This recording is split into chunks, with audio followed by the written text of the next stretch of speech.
हरे कृष्णा। आज से हम लोग श्रीमद् भगवद गीता के 12वें अध्याय में प्रवेश कर रहे हैं। अब यहाँ पर अर्जुन, जिसका नाम है भक्ति योग, तो यहाँ पर सबसे पहले अर्जुन ने भगवान से प्रश्न पूछा है, तो उसका हम लोग उच्चारण करते हैं। अर्जुन उवाच एवं सतत युक्ता ये भक्ता स्वाम पर्युपासते ये चाप्यक्षरम अव्यक्तम तेषां के योगवित्तमः। एवं सतत युक्ता ये भक्ताः स्वाम पर्युपासते ये च अपि अक्षरम अव्यक्तम तेषां के योगवित्तमः। यहां कह रहे हैं एवं इस प्रकार सतत युक्ता, अर्थात जो आपसे सतत निरंतर युक्त हैं, निरंतर आपसे जुड़े हुए हैं। ये माने जो भक्ता माने भक्त लोग, तो जो भक्तगण आपसे निरंतर युक्त हैं, अर्थात आप में ही निष्ठा रखते हैं और क्या करते हैं, त्वाम माने आपकी पर्युपासते, पर्युपासते माने भली भांति आपकी उपासना करते हैं। परितः परियु आ गया ना, तो ऐसा तब चारों तरफ मतलब भली भांति आपकी उपासना करते हैं। तो एवं सतत युक्ता ये भक्ता स्वाम पर्युपासते, इस प्रकार जो भक्तगण सतत युक्त होकर आपको निरंतर एक निष्ठा के साथ आपकी उपासना करते हैं भली भांति। और दूसरे कौन है, चौ माने और, ये माने जो अक्षरम अव्यक्तम, अक्षर और अव्यक्त, अर्थात यहां पर जो अक्षर शब्द आया है वो है ब्रह्म के लिए, निर्विशेष ब्रह्म के लिए। तो जो निर्विशेष ब्रह्म की उपासना करते हैं, अव्यक्त मतलब निर्विशेष, तो जो निर्विशेष ब्रह्म की उपासना करते हैं, तेषाम माने इन दोनों में के योग वित्तमः, कौन योग को अच्छे प्रकार से जानने वाले हैं। विद धातु का मतलब है जानना, तो विदतर और वित्तम, तो यहां पर कह रहे हैं वित्तम मतलब कौन सर्वश्रेष्ठ रूप से योग को जानने वाले हैं, अर्थात योग का रहस्य जानने वाले हैं, ज्ञान योग का और भक्ति योग का। तो यहां पर यह नहीं कहा कि ज्ञान योगी श्रेष्ठ है या भक्ति योगी श्रेष्ठ है, क्योंकि वो तो भगवान 6 अध्याय के 47वें श्लोक में बता आए हैं कि जो श्रद्धावान भजते यो माम समय युक्त तमोमता। तो वहां पर भगवान बताए हैं कि जो श्रद्धा पूर्वक मदगतेन अंतरात्मना, मेरे को ही अपना अंतःकरण समर्पित करके भजन करता है, वो सर्वश्रेष्ठ है। ये बात तो भगवान बताए हैं, लेकिन यहां पर अब पूछा जा रहा है कि कौन लोग हैं जो योग के रहस्य को अच्छे प्रकार से जानते हैं, वित्तम है उसको जानने में। तो 2 प्रकार की साधनाएं हुई, एक ज्ञान मार्गीय और एक भक्ति मार्ग। अब पहले भगवान से कहा भक्ति मार्ग, यहां पर जो एवं आया है, एवं सतत युक्ता, ये एवं जो है ये 11वें अध्याय का जो 55वां श्लोक था, जिसमें भगवान ने भक्ति के लिए पद्धति बताई थी, मत कर्म कृत मत परमो मत भक्त संग वर्जितः, साधन पंचक बताया था, जिसमें से 3 विधि मूलक थे और 2 निषेध मूलक थे कि मेरे लिए ही कर्म करो, मेरे ही परायण हो, मेरे ही भक्त हो जाओ, संसार में आसक्ति मत रखो और सभी प्राणियों के प्रति बैर से रहित हो जाओ। तो ये 5 जो साधन बताए थे भक्तों के लिए, उसी का यहां पर रिलेशन कर रहे हैं एवं इस प्रकार। किस प्रकार, इस प्रकार मतलब इन 5 साधनों का पालन करते हुए जो भक्त आपका लगातार उपासना करते हैं, आपकी आपसे संयुक्त हो चुके हैं अच्छे प्रकार से वे। और दूसरे जो अक्षर और अव्यक्त, अव्यक्त का मतलब है जो व्यक्त नहीं है, अर्थात जिसको इंद्रियों के द्वारा ग्रहण नहीं किया जा सकता। अब हम इंद्रियों के द्वारा किस वस्तु को ग्रहण कर सकते हैं, जिसके अंदर कोई नाम हो, कोई रूप हो, कोई गुण हो अथवा कोई क्रिया हो। अगर किसी वस्तु में ना नाम है, ना रूप है, ना गुण है, ना क्रिया है, तो उसको कैसे हम लोग ग्रहण करेंगे इंद्रियों के द्वारा। तो उसी को कहा गया है यहां अव्यक्त। और अक्षर, अक्षर का मतलब है ब्रह्म। पहले कहा है भगवान ने कि ब्रह्म जो है वो अक्षर के स्वरूप है, अक्षर मतलब जिसका क्षय नहीं होता कभी। तो उस प्रकार से जो निर्विशेष ब्रह्म की उपासना करते हैं, इन दोनों में, इन दोनों उपासनाओं में जो रहस्य है, रहस्य का मतलब क्या है, रहस्य का मतलब है इन दोनों उपासनाओं को करने के लिए जो अधिक सुगम है, जो अधिक सुगम है करने के लिए, तो उस रहस्य को जानना चाह रहे हैं। वो कौन जानता है? क्योंकि जो जानता होगा वही तो उसको करेगा ना। तो भक्ति यदि जानता है रहस्य को भक्ति के, जैसे भगवान ने बताया सुसुखम कर तुम अव्ययम, करने में अत्यंत सुखपूर्वक कर सकते हैं भक्ति को। तो जो इस रहस्य को जानता है वो आप मुझे बताइए कौन है। यह है अर्जुन का प्रश्न। तो यहां अर्जुन उवाच एवं सतत युक्ता ये भक्ता स्वाम पर्युपासते ये चाप्यक्षरम अव्यक्तम तेषाम के युग वित्तमः। हरे कृष्ण। 12वां अध्याय और दूसरा श्लोक। भगवान अर्जुन ने पहले श्लोक में जो प्रश्न पूछा था भगवान से कि भक्ति और ज्ञान, इन दोनों के अंदर जो उस योग के रहस्य को जानता है सर्वश्रेष्ठ रूप से, वो कौन है। तो यहां पर अब भगवान उसका उत्तर दे रहे हैं। श्री भगवान उवाच मय्यावेश्य मनो ये माम नित्य युक्ता उपासते श्रद्धया पर्योपेतास्ते मे युक्त तमा मतः। मयि आवेश्य, मयि प्लस आवेश्य, मय्यावेश्य। तो मयि आवेश्य मनो ये माम नित्य युक्ता उपासते श्रद्धया परया उपेता ते में युक्ततमा मतः। भगवान कह रहे हैं कि जो मन को मुझ में आवेशित करके, मई माने मुझ में आवेशित करके, माया मन को, ये माने जो मन को मुझ में आवेशित करके नित्य युक्ता उपासते, मुझसे नित्य युक्त होकर मेरी उपासना करते हैं।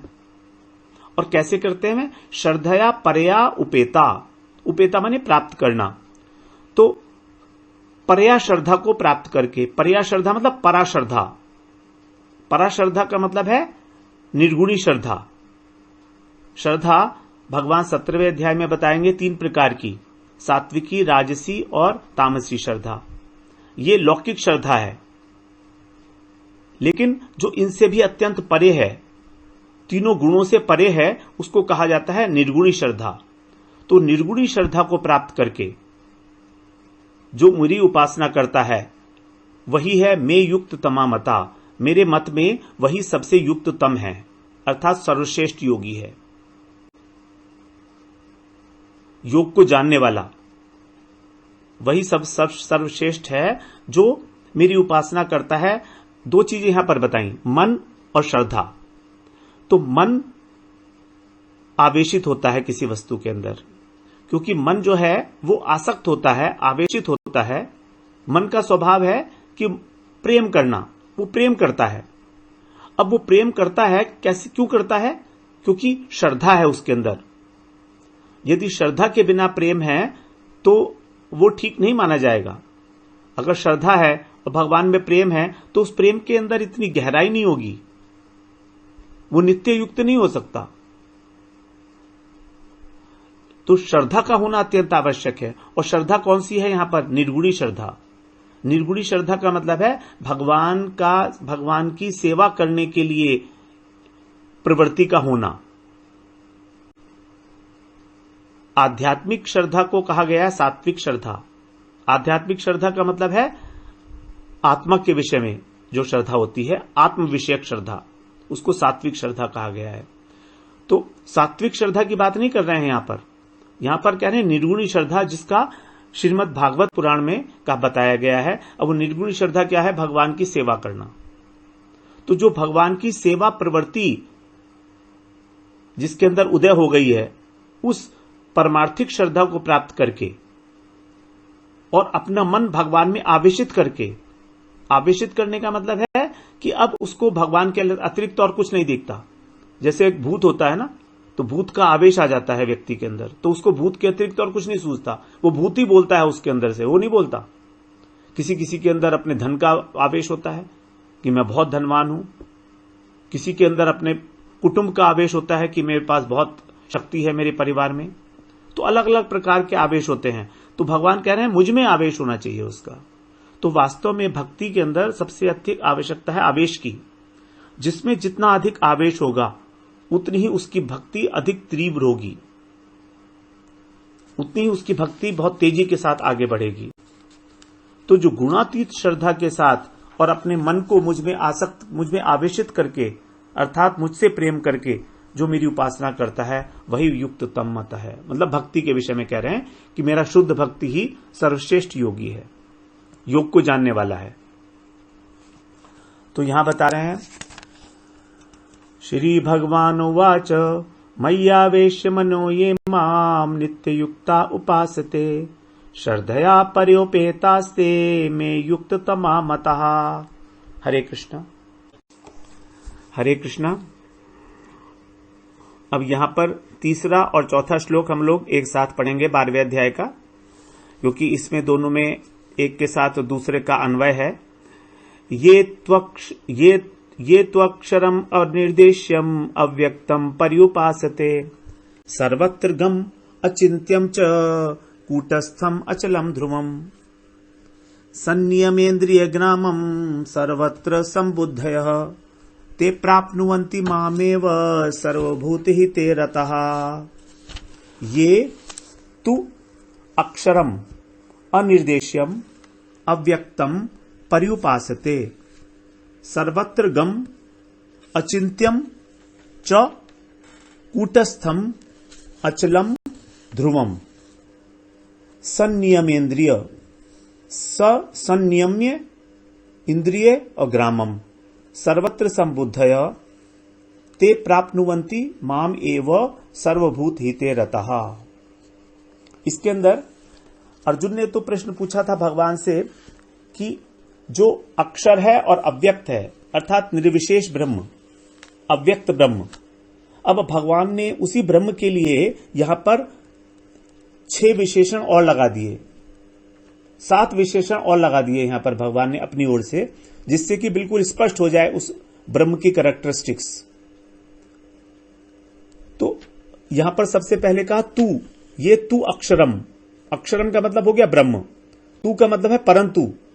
तो पहले भगवान अभी भक्ति योग की बात कर रहे हैं 12वें अध्याय के दूसरे श्लोक में, तो यहां पर उससे अब विपरीत बात कर रहे हैं, कुछ अलग प्रकार की बात हो रही है, इसलिए तू पद दे दिया।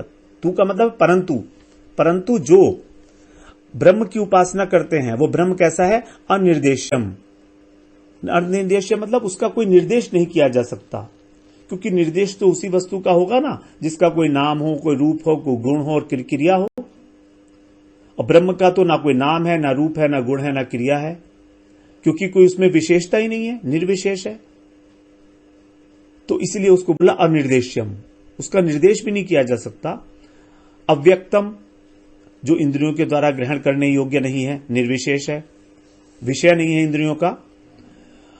फिर आगे कह रहे हैं सर्वत्र गम, मतलब सर्वव्यापी है, सब जगह जाता हुआ है, सब जगह जा सकता है, अथवा सब जगह ही स्थित है, कोई जगह ऐसी है ही नहीं जो ब्रह्म से खाली हो।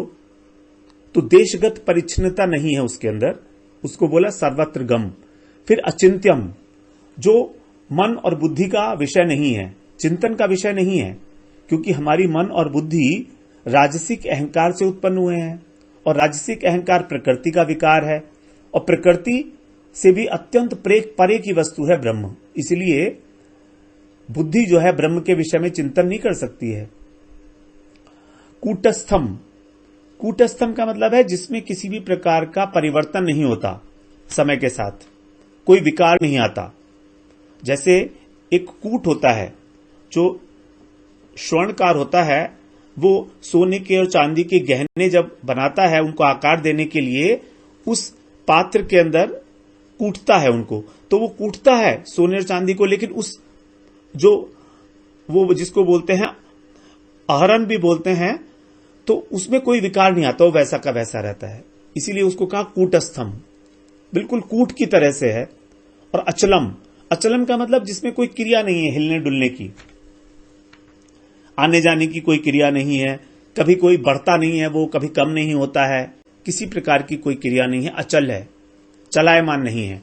और ध्रुवम, ध्रुवम का मतलब जो नित्य है, क्योंकि इससे ऐसा लग सकता है ना कि वो वस्तु इसका मतलब है ही नहीं, एग्जिस्ट ही नहीं करती है, लेकिन कह रहे हैं नहीं, वो ध्रुवम मतलब नित्य वर्तमान है, उसका कभी अभाव नहीं होता है।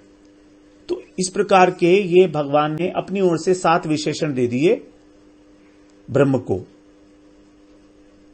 ब्रह्म क्या है? अक्षर। तो 7 विशेषण कौन कौन से? अनिर्देश्य, अव्यक्त, सर्वत्र गम अर्थात सर्वव्यापी, अचिंत्य, कूटस्थ, अचल और ध्रुव।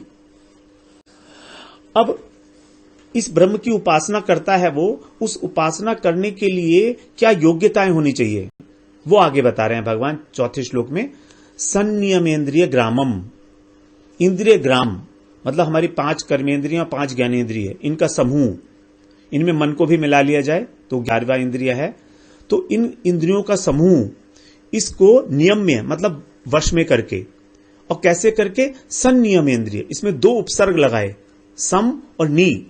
सम का मतलब है सम्यक रूपेण और नी का मतलब नितराम अर्थात पूर्ण रूप से। ये नहीं कि पहले एक इंद्रिय को नियमन कर लिया, फिर दूसरी को किया, फिर तीसरी को किया, एक साथ, और पूर्ण रूप से वश में कर लिया। संनियमेन्द्रिय ग्रामम, सर्वत्र सम, ये पहला योग्यता हुई। तो उस निर्गुण ब्रह्म की उपासना के लिए सबसे पहले अपने इंद्रियों को वश में करना होगा अच्छी प्रकार से। उसके बाद सर्वत्र समबुद्धय, और सभी प्राणियों में, सभी वस्तुओं में, सभी परिस्थितियों में समता की भावना होनी चाहिए, समदर्शिता होनी चाहिए। चाहे सुख हो, चाहे दुख हो, चाहे अनुकूल हो, चाहे प्रतिकूल हो, सबको एक बराबर समझना। समलोष्टाश्म कांचन है, मिट्टी, पत्थर और स्वर्ण को एक सा समझना, और सभी प्राणियों के अंदर भगवत भाव रखना कि सबके अंदर अंतर्यामी भगवान जो है विराजमान है, तभी तो समदर्शी होंगे ना। तो जो 5वें अध्याय में भगवान ने बातें की हैं कि ब्रह्म सम होता है और ब्रह्मज्ञानी वो भी किसी प्रकार का जो है वो नहीं करता है, भेदभाव नहीं करता है, आंतरिक दृष्टि से, व्यवहार की दृष्टि से नहीं। यहां पर कहा गया समदर्शी होना, न कि समवर्ती होना। व्यवहार तो अलग अलग होगा सबके साथ, जैसे शुनि चैव शपाके चय पंडिता समदर्शिना। तो इस प्रकार से जो समता को प्राप्त हो गई है जिसकी बुद्धि, उसके विषय में कह रहे हैं ये अत्यंत आवश्यक है निर्गुण ब्रह्म की उपासना के लिए। और तीसरी रिक्वायरमेंट बता रहे हैं सर्वभूत हिते रता, अर्थात जो प्रत्येक प्राणी के कल्याण की कामना करता है, उसमें लगा रहता है, जबरदस्ती नहीं लगता है। रता मतलब उसमें आनंद का अनुभव करता है स्वाभाविक रूप से। और सबका परम हित क्या है? सभी प्राणियों का परम हित क्या है? उनकी आत्मा का उद्धार, भगवत प्राप्ति। तो कि जिस किसी भी प्रकार से वो सभी प्राणियों के कल्याण की कामना करता है, हर प्रकार से, ते प्राप्नुवन्ति मामेव, वह भी मुझे ही प्राप्त होता है। अब यहां पर भगवान ने मामेव कह दिया। मामेव का मतलब होता है कि मुझे, मतलब जैसे भगवान को भगवान स्वरूप में प्राप्त हो जाएगा, लेकिन जो निर्विशेष ज्ञानी है वो तो ब्रह्म को प्राप्त करता है। भगवान की प्राप्ति तो भक्तों को होती है। तो यहां पर मामेव कहने का अर्थ यही है क्योंकि ब्रह्म भी भगवान की ही एक, भगवान के आश्रय से ही है, अंग ज्योति है भगवान की, अंग कांति है। तो उस परिप्रेक्ष्य में यहां पर उसको माम कह दिया गया, ब्रह्म को भी, क्योंकि है तो भगवान का ही ना, भगवान की ही एक प्रतीति है। निर्विशेष आविर्भाव जो है भगवान का, सबसे प्रथम ब्रह्मेति परमात्मेति भगवानीति शब्दते, वो तो ब्रह्म ही है ना। तो इसीलिए कह दिया है मामेव प्राप्नुवन्ति। प्राप्नुवन्ति का मतलब है मुझे प्राप्त करता है, प्रयास पूर्वक प्राप्ति करने में प्रयास आ जाता है। तो जो निर्गुण ब्रह्म के उपासक हैं वो भगवान की प्राप्ति के लिए स्वयं प्रयास करते हैं, जबकि भक्त प्रयास नहीं करता। उसके लिए तो भगवान कहा है ददामि बुद्धि योगम तम, मैं स्वयं ही उनको बुद्धि योग दे देता हूं। जो मेरा भजन करते हैं, जो मेरे कीर्ति का गान करते हैं, कथा करते हैं, श्रवण कीर्तन इत्यादि, तो भक्त को किसी प्रकार का प्रयास नहीं है। तो यहां प्राप्नुवन्ति शब्द से हमको प्रयास का बोध होता है, क्योंकि ज्ञानी और योगी के लिए भगवान सहायता नहीं करते हैं, उनको अपने प्रयास से ही आगे बढ़ना होता है उस मार्ग पर। ते प्राप्नुवन्ति मामेव सर्वभूत हिते रता। इस प्रकार से हम लोगों ने इसे श्रवण किया। 2 श्लोक हैं, तीसरा और चौथा। ये त्वमक्षरम निर्देश्यम अव्यक्तम पर्युपासते सर्वत्र गम अचिंत्यम च कूटस्थम अचलम ध्रुवम संनियमेन्द्रिय ग्रामम सर्वत्र संबुद्धय ते प्राप्नुवन्ति मामेव सर्वभूति हिते रताः। हरे कृष्ण। हरे कृष्ण 12वां अध्याय और 5वां श्लोक करते हैं। क्लेशो अधिकतरस्तेषाम् अव्यक्तासक्त चेतसाम् अव्यक्ता हि गतिर्दुःखम् देहवद्भिर अवाप्यते। भगवान ने तीसरे और चौथे श्लोक में निर्विशेष ब्रह्म की उपासना के लिए बताया। उसके लिए 3 चीजें आवश्यक बताई। इंद्रियों को वश में करना, सभी के अंदर समता बुद्धि रखना और सभी प्राणियों के कल्याण के लिए कामना करना। ये उसकी योग्यताएं थी, अधिकार था। अब ये निर्विशेष ब्रह्म की उपासना करने में कितना कष्ट है उसको यहां पर बता रहे हैं। क्लेशो अधिकतर क्लेशो अधिकतर तेषाम अव्यक्त आसक्त चेतसाम अव्यक्ता ही गति दुखम देहवद्भि अवाप्यते। कि निर्गुण ब्रह्म की उपासना में जिसका चित्त अव्यक्त के अंदर आसक्त हो गया है, तो अव्यक्त के अंदर चित्त की आसक्ति का मतलब क्या हुआ कि वो अब निर्विशेष ब्रह्म का अनुभव करना चाहता है।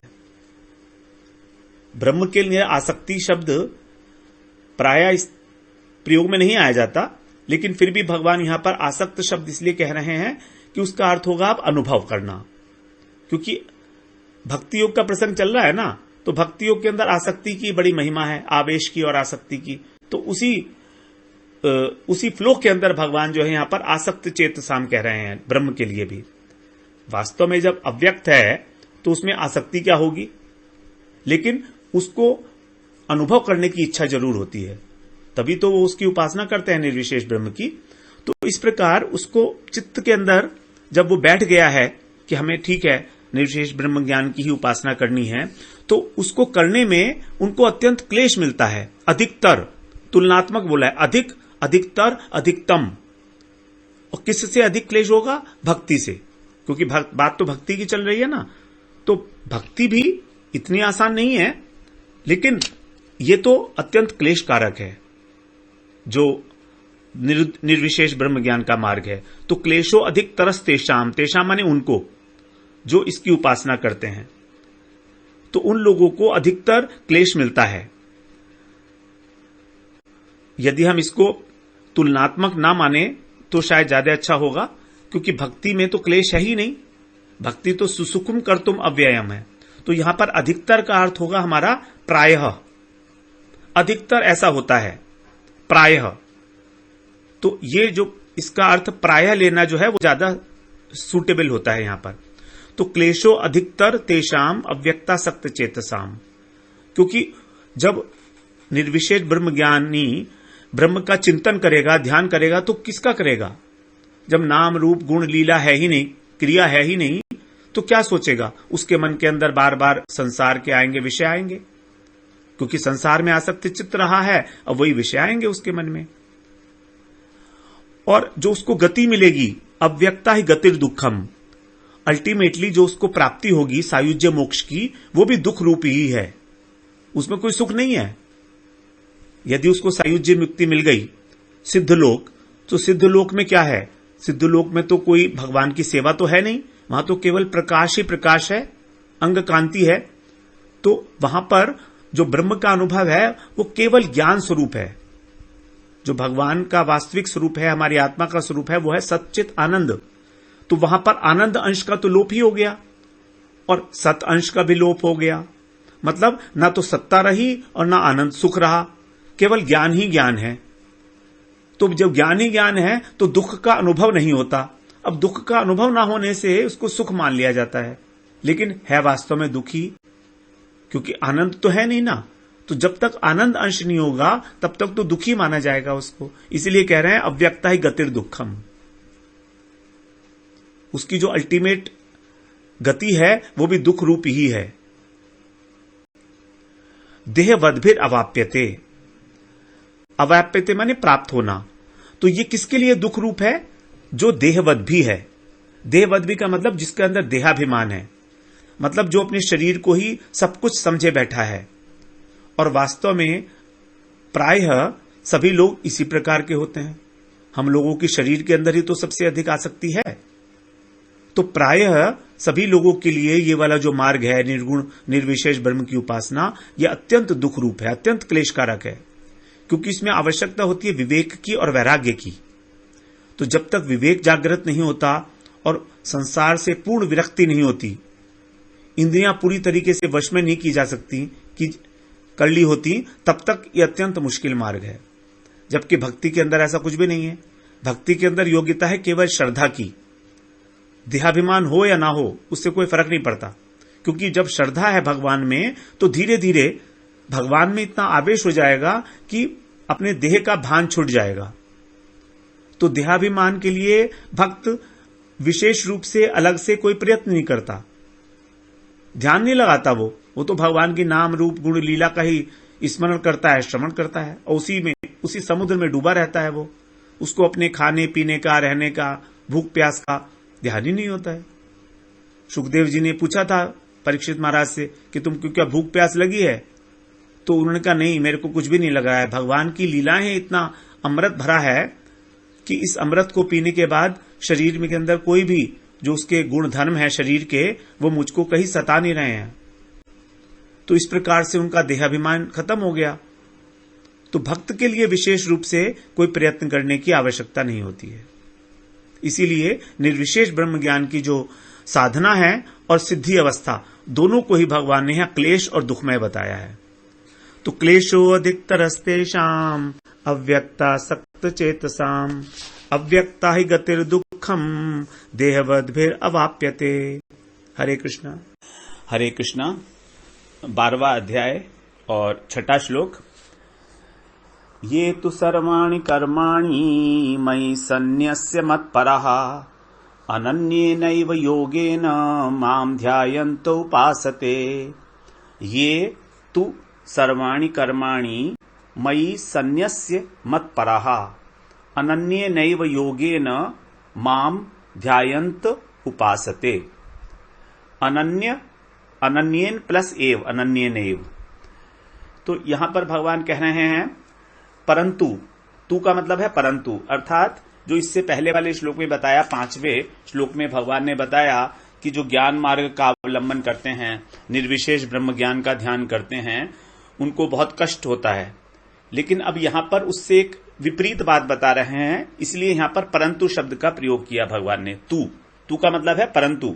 ये माने जो, सर्वाणी कर्माणी, सभी कर्मों को, मई माने मुझको, मुझमें, सन्न्यस्य, मुझमें सन्न्यस्त कर देते हैं। न्यस्त करने का मतलब होता है रखना। सन्न्यस्त का मतलब अच्छी प्रकार से, मतलब पूर्णतः जो मुझे समर्पित कर देते हैं। और वो क्यों करते हैं? मत पराहा, क्योंकि उन्होंने मेरा आश्रय लिया हुआ है। परायण, मेरे परायण हैं वो लोग, तो मेरे परायण होकर जो सभी कर्मों को मुझे समर्पित कर देते हैं। सभी कर्मों को यहां पर कर्माणी में और सर्वाणी में, दोनों में बहुवचन है। तो दोनों में जब कर्माणी में जब बहुवचन है तो सर्वाणी कहने का क्या अर्थ हुआ?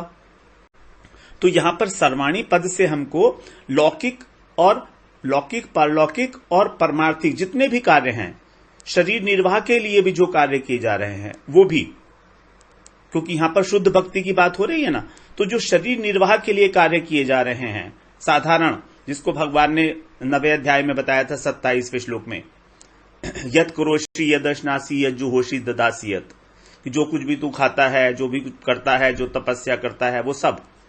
तो यहां पर भी उसी बात को संकेत करने के लिए कि जितने भी प्रकार के कर्म हो रहे हैं तेरे द्वारा, मन से, वाणी से और शरीर से, उन सभी को तुम मुझे समर्पित करो, क्योंकि तुम मेरे परायण हो। मत पराहा, भगवान के परायण मतलब भगवान ही जिनका एकमात्र आश्रय है, उनके लिए कहा गया। और कैसे करते हैं वो? अनन्येन एव योगेन, अर्थात भगवान के अनन्य भाव से। यहां महत्वपूर्ण पद है अनन्यता, जो 9वें अध्याय में भी भगवान ने कहा अनन्याश्चिन्तयन्तो माम ये जनः पर्युपासते। तो अनन्य भाव होना, जहां पर कोई अन्य नहीं है, भगवान के अतिरिक्त और किसी भी वस्तु की सत्ता को स्वीकार नहीं किया गया है। भगवान की सत्ता से ही सभी वस्तु प्रकाशवान हैं। तो अनन्येन एव माने ही, तो अनन्यता के ऊपर बल देने के लिए भगवान ने यहां पर एव भी दिया। अनन्येन एव योगेन, जो भक्ति योग का पालन करते हैं। योगेन और अनन्येन, इन तीनों में तृतीया विभक्ति होने के कारण ये तीनों ही साधन के रूप में हैं, करण के रूप में। तो अनन्येन एव योगेन माम ध्यायन्त उपासते, मेरा ध्यान करते हैं। तो यहां स्मरण की प्रधानता है, श्रवण कीर्तन स्मरण, तो यहां पर स्मरण की प्रधानता बताई। उपासते, उप प्लस आस्ते, आस्ते माने बैठना, उप माने निकट। तो जो भगवान के निकट बैठते हैं, तो भगवान के निकट बैठ के क्या करेंगे? भगवान के निकट बैठकर तो भगवान की सेवा, तो जिनमें मेरे प्रति सेवा वासना का भी उदय हो चुका है, तो अनन्य भाव से जो सभी कर्मों को मुझ में संन्यस्त करके, मुझे समर्पित करके, मेरे आश्रित होकर और मेरी उपासना करते हैं, मेरी सेवा करते हैं। उपासते, सेवा, तो जो मेरी सेवा करते हैं और मेरा स्मरण भी करते हैं, स्मरण में यहां पर पूरी नवधा भक्ति आ जाएगी। तो इस प्रकार से जो करते हैं उसके लिए फिर आगे भगवान बताएंगे, छठे 7वें श्लोक में बताएंगे। तो छठा और 7वां श्लोक वास्तव में एक साथ ही पढ़ने चाहिए, लेकिन हम लोग अलग अलग करेंगे इनको। तो जो लोग सभी कर्मों को मुझ में समर्पित करके, मेरे आश्रित होकर, अनन्य भाव से मेरा स्मरण करते हुए मेरी सेवा करते हैं, उनके विषय में कहा गया है। तो यहां पर सबसे पहली बात है सर्वाणी कर्माणी। तो भगवत गीता में भगवान ने 3 प्रकार के कर्म बताए हैं।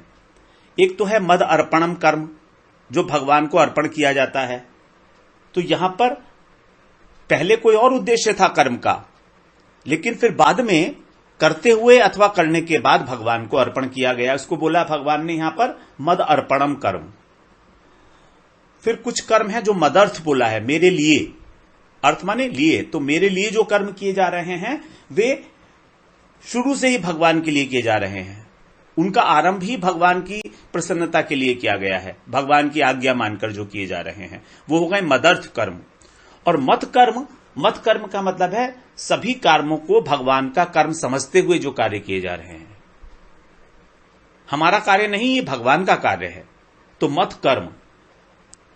तो इस प्रकार से जो 11वें अध्याय के 55वें श्लोक में भगवान ने बताया था, मत कर्म कृत मत परमो मद भक्त सर्व संग वर्जित, जो साधन पंचक थे, उस साधन पंचक को ही यहां पर थोड़ा सा डिफरेंस तरीके से भगवान ने बताया। जैसे मत कर्म कृत, तो मत कर्म कृत में आ गया सर्वकर्माणि संन्यस्य। मत परहा, वहां पर कहा मत परम। अनन्येनेव योगेन, वहां पर कहा मद भक्त। अब यहां पर जो संग वर्जित है, संसार की आसक्ति छोड़कर, मतलब अनन्य भाव से।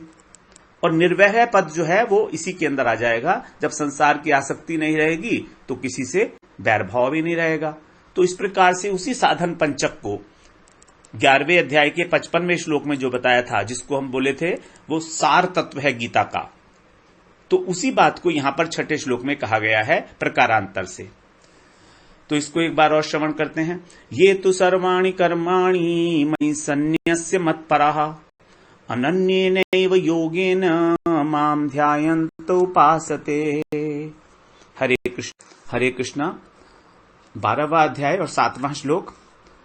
तो 6ठे श्लोक में भगवान ने जिन व्यक्तियों की बात की थी, जो भक्त थे भगवान के, अनन्य भक्त, जो सभी कर्मों को भगवान की प्रसन्नता के लिए ही करते हैं, भगवान के ही आश्रित हैं, अनन्य भाव से भगवान की भजन करते हैं, स्मरण करते हैं, उनके लिए आगे यहां पर कह रहे हैं 7वें श्लोक में, तेषामहं समुद्धर्ता मृत्यु संसार सागरात् भवामि न चिरात् पार्थ मय्यावेशित चेतसाम्।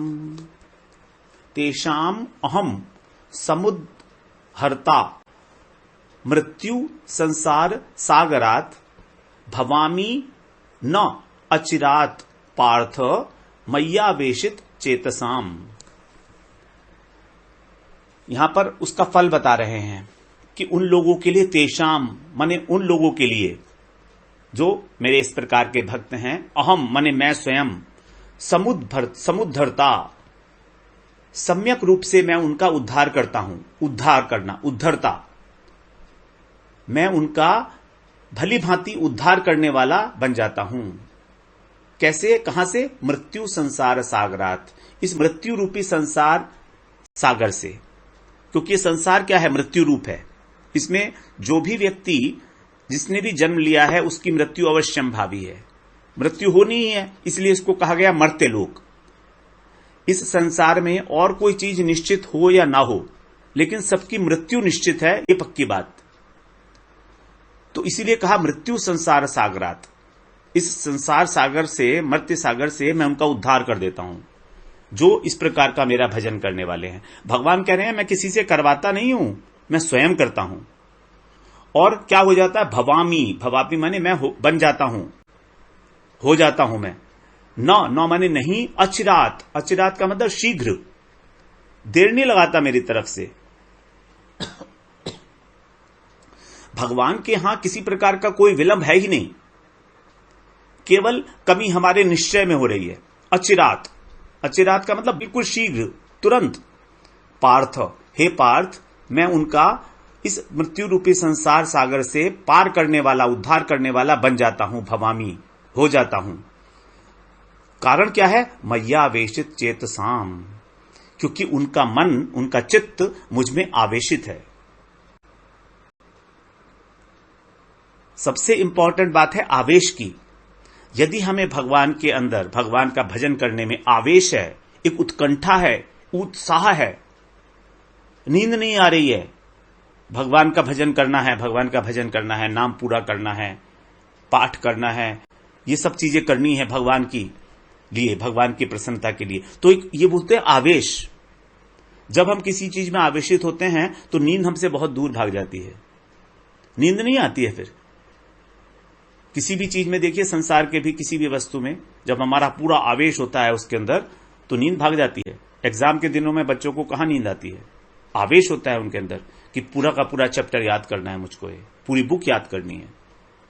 तो उसी प्रकार से जब हमारा भजन में आवेश हो जाता है भगवान के, कि मुझे ये भी करना है, मुझे ये भी करना है, अपना पूरा टारगेट जो फिक्स कर लिया जाता है दिन भर का, कि भगवान का हमको कितनी देर भजन करना है, कितनी देर हमको संसार का कार्य करना है, ये सारी बातें।